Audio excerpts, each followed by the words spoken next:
It's Grace here to tell you all about our new podcast at Which. It's called Get Answers, and you can listen now on whatever platform you like. Me and co-host Harry will be with you every other Monday, with episodes dropping each fortnight as we help you solve life's everyday problems. Whether it's getting the most from your weekly shop, finding travel hacks to save on your family holiday, or simply learning the tricks that make your everyday life easier. And we'll be joined by the very best experts too. Just search Get Answers and subscribe so that you can catch our episodes as soon as they drop.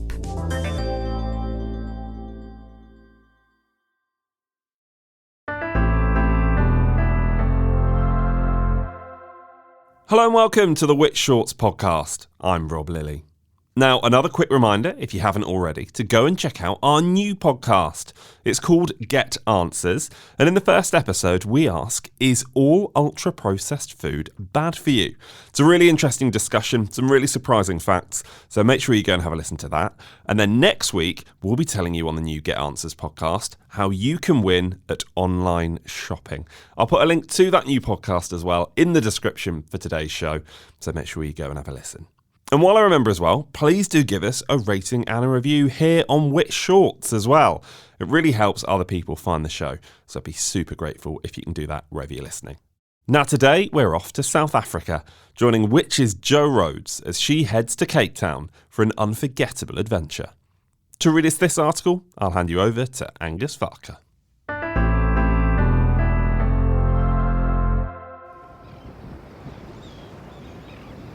The scene is pinch myself familiar. A display so beautiful it graces magazine and guidebook covers. So it feels surreal to finally be stood in front of Table Mountain.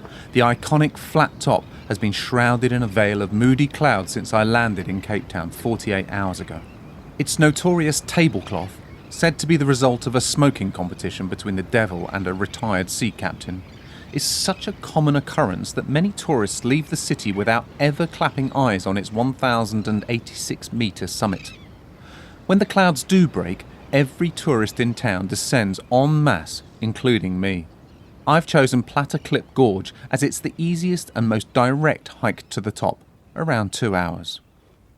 The trailhead is close to the aerial cableway, a 65-passenger car that zips to the summit in 5 minutes, although, as is often the case, the queue to board is snaking and slow.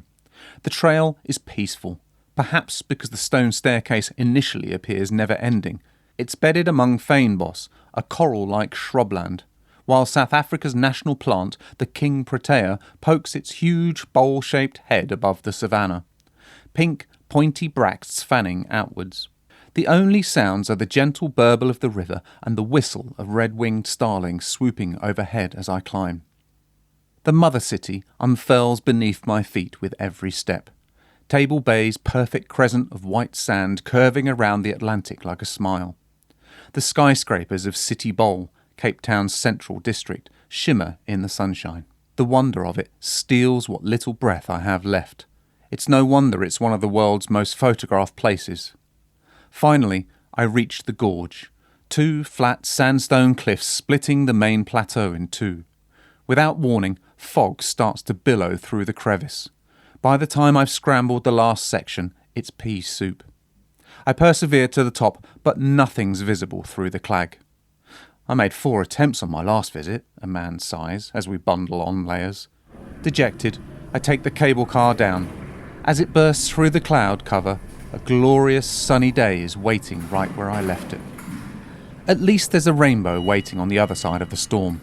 In Cape Town's Malay quarter, Bo Kaap, meaning above the Cape in Afrikaans, flat-roofed, candy-coloured houses climb the slopes of Signal Hill.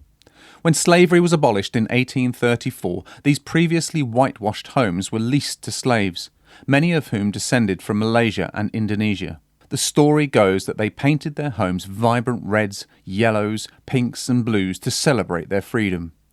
Indonesian Prince Tuan Guru established South Africa's first mosque here after serving 13 years as a political prisoner on Robben Island. Today, the neighbourhood, declared a National Heritage Site, remains predominantly Muslim. Spanning just a few vertiginous streets, Bo Kaap has gained international recognition, but it remains enjoyably residential with just a handful of shops and restaurants. On a street corner, a group of elderly men hunch over a game of dominoes. Their religion forbids gambling, but they are no less invested.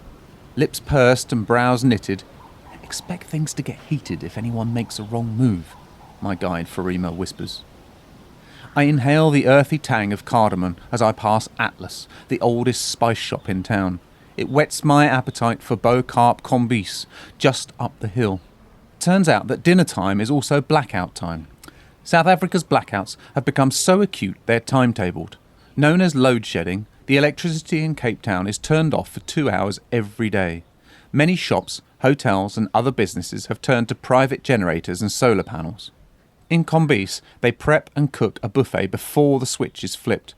It means I get to sample everything from silky butter chicken to baboti, a Cape Malay speciality of curried ground lamb topped with a savoury egg custard, similar to moussaka. I round off with Coke Sister, a cinnamon donut glazed with syrup and grated coconut. Cape Town's most famous neighbourhood, the V&A waterfront, is a 20-minute walk, but a world away from Beau Carp, a historic working harbour in the vast canal district where boutique stores and upmarket restaurants lie beneath Dutch gables. It's also a magical place for a sundowner as the sky above Table Mountain burnishes red and orange. Round the corner is Bree Street, talked up as the city's coolest block, and it's where you'll find an identikit World City setup of craft beers and Scandi interiors. But there are some standouts. Nearby, Honest Chocolate is set in an old mortuary and serves decadent chocolate treats. Come here at night, and beyond the leafy courtyard is a gin and bubbly bar inside the former embalming rooms. Your pickling takes place with a brut or an amber gin cocktail, which ambitiously promises to cure heartache. If Beau Carp represents freedom from slavery, then District 6, on the other side of town, is a living, breathing symbol of democracy.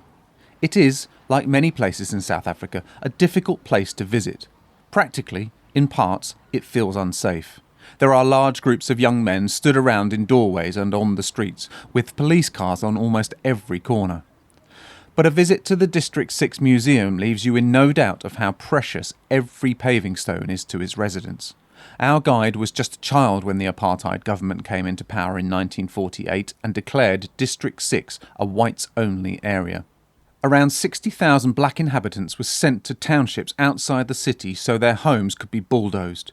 The brutality of that time is recalled through art, photos, mementos, and most moving of all, personal testimony. Happy days, District 6. Living was cheap, life precious. Now, living's expensive and life is cheap, reads one, referencing the rise in inflation and violent crime. The regime was finally dismantled in the early 1990s, but administrative feet-dragging has left many residents still fighting to come home. Our guide is one of the lucky ones. After 35 years, she managed to produce the right paperwork to claim a townhouse in her old neighbourhood. It has cracks and leaks, but it's our Buckingham Palace, she smiles. Its history of good triumphing over evil is, of course, one of the most unique reasons to visit Cape Town. But there are also few world cities that can claim to offer so many different experiences on their doorstep. Extraordinary nature is always within reach. Yes, of course, you can sign up for a few days of full safari adventure, but less than an hour from Cape Town, I am sat in wonder at the colony of African penguins on Boulders Beach. I watch from the boardwalk as they trip over their own feet to waddle towards the frothy ocean swell. Another half an hour south, on the way to more spectacular views at the Cape of Good Hope, an ostrich joins for a race on its pipe-cleaner legs before the world's largest antelope, an eland, eyeballs me while grazing for its dinner. Who needs to go on safari? I chatter, bones rattling as I bump along the bushland. Right on cue, a troop of baboons surround our van, mischief written all over their pointy faces. To the north, also a little over an hour away, are world-class vineyards. Franshoek, a white clapboard town on the Western Cape, is lauded as the food and wine capital of South Africa. It's also incredibly well set up to let you enjoy its bounty. The hop-on, hop-off wine tram has 5 different routes through the vine-carpeted valley. On board, from the top deck, all I can see are wildflowers and rippling streams set against a backdrop of craggy mountains. I jump off at whichever estate I want. At Rickety Bridge, a tractor pulls me up from the tram stop and deposits me at the entrance for a tasting and cellar tour. Established in 1797, its founder, Paulina de Villiers, was one of the first famous farm owners in South Africa. Its low-yield but high-quality grapes have been harvested by hand every February since. My guide Zizi pours a generous drop of Semillon, bursting with green apple notes. This is followed by a full-bodied Pinotage, a red unique to South Africa, rich with black cherries. I round off with a Cape Classique, South Africa's answer to champagne, which leaves crisp bubbles dancing on my tongue. Hemmed in on three sides by the Groot Drankestein, Franshoek and Simonsberg mountains, it's hard to believe I'm only an hour from Cape Town. But then, this is a city unlike any other. I've experienced everything from cosmopolitan highlife to still raw wounds of the past, otherworldly landscapes, sprinting ostriches and kamikaze baboons. Wineglass in hand, I'm already plotting a return visit, if only to nail that elusive view from atop Table Mountain. Thank you so much to Angus and to Jo Rhodes too for her piece, which was originally written for the November issue of Which Travel magazine. Remember, you can find more articles you'll find useful every day on everything from money and technology to home and garden advice by signing up to one of our many free email newsletters. And you can do that at which.co.uk/newsletters. We'll be back next week for another episode of Which Shorts, and thanks for listening. Which Shorts was produced by me, Rob Lilly, while the exec producer was Angus Farker.